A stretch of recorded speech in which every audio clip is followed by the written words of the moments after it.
This is how we ride. This is how we do. I don't know what it's doing as far as splitting guys up. I just know that they're paying some more money than, Well, how do you feel about contracts on the sprint car side where they can't? You don't have that certain stipulation. You can race whatever you want.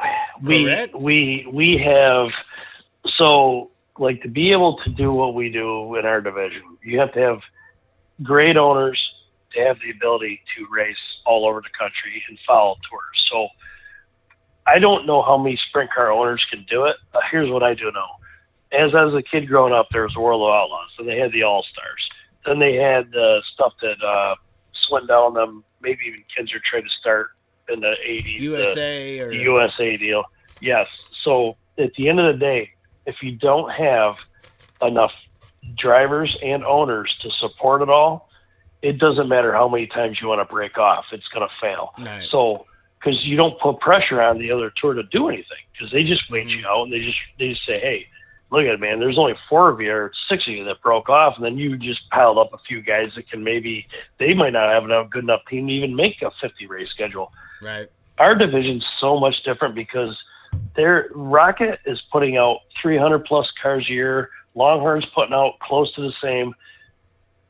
There's 5 different builders that are putting out so many cars, and we have upwards of.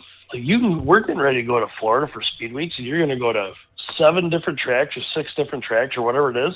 You're going to see different guys that you haven't even seen at the first 2. And we just have the ability with owners, drivers, and teams to be able to support 2 series. We almost could support 3 series. So at the end of the day, when you have that much support, you can't just lock people down, if that makes any sense. We had that same contract that the World of Outlaws have with the sprint cars back when we had late models. And it flew for a little bit, and then all of a sudden when the money got better, we're like, hey, man, here's the deal.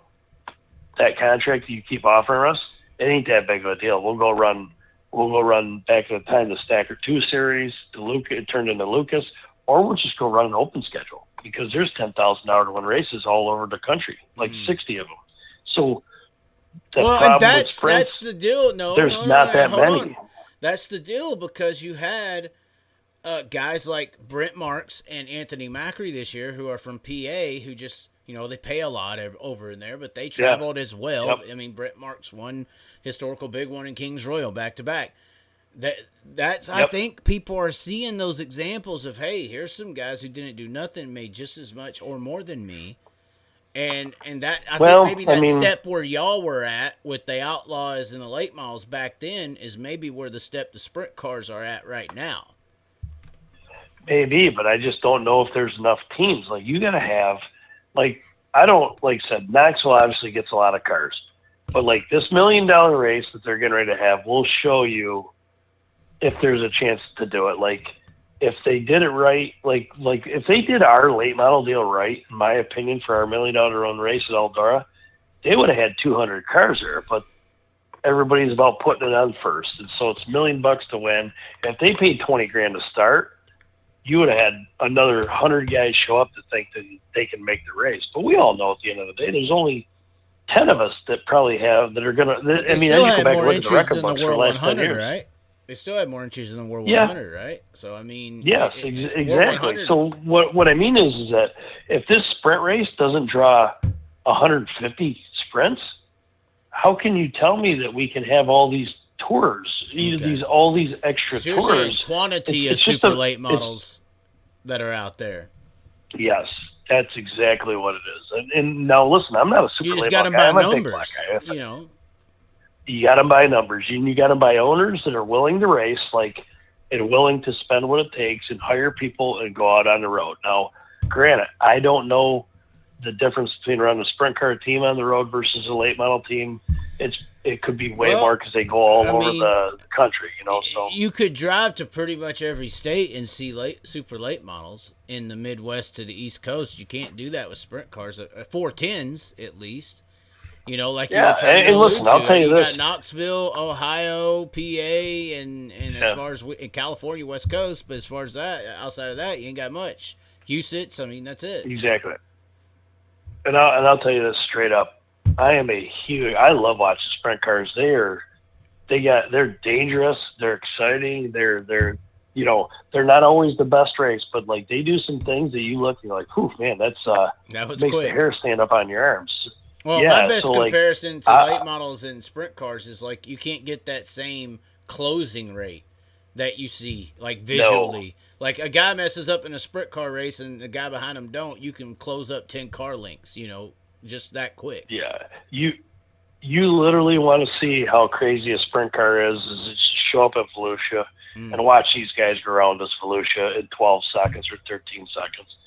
It's amazing what those guys do behind the wheel of those cars. And, you know, at the end of the day, though, like, the division I'm in is because that's where the most money was for me. And I just don't think there's enough teams. I think it's really that simple. There just isn't enough teams to be able to say, hey, you know what? We can start this high limit deal. And if Sweet and whoever wants to go over there and do it, it don't matter what the Outlaws make. Then the Outlaws got a choice to make. Oh, how do we do this? Do we pay way more money?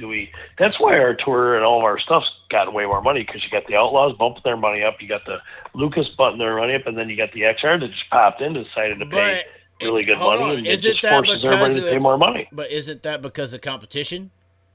You know, everybody. It was a bidding war to get the cars and the stars. Whereas in the sprint car world, you can't even do that because of the contract situation.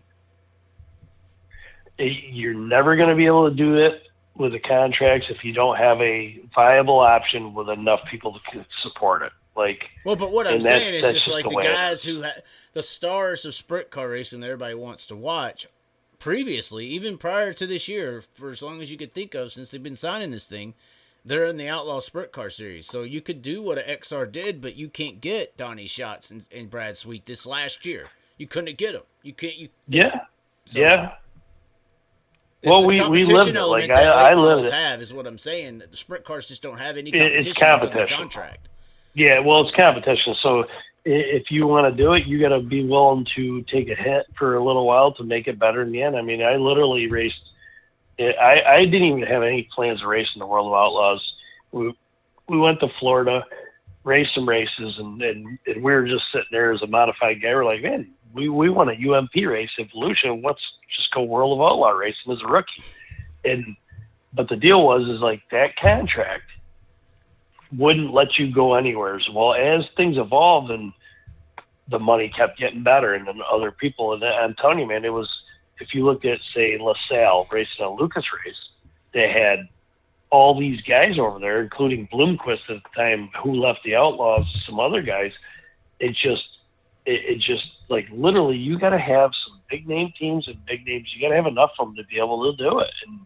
And granted, I don't think I'm not knocking sprint car racing, but I just don't know if they have enough bona fide race teams to support everybody doing it. I mean, how could you take a team that wins the World of Outlaws and say, okay, you're going to run 10th in this other deal and you're going to make less money, or stay where you're at and take your guaranteed money? So right now they're in a, it's an inflection point where they want to do. I mean, this is how we ride. This is how we do. Riding mud, sliding up.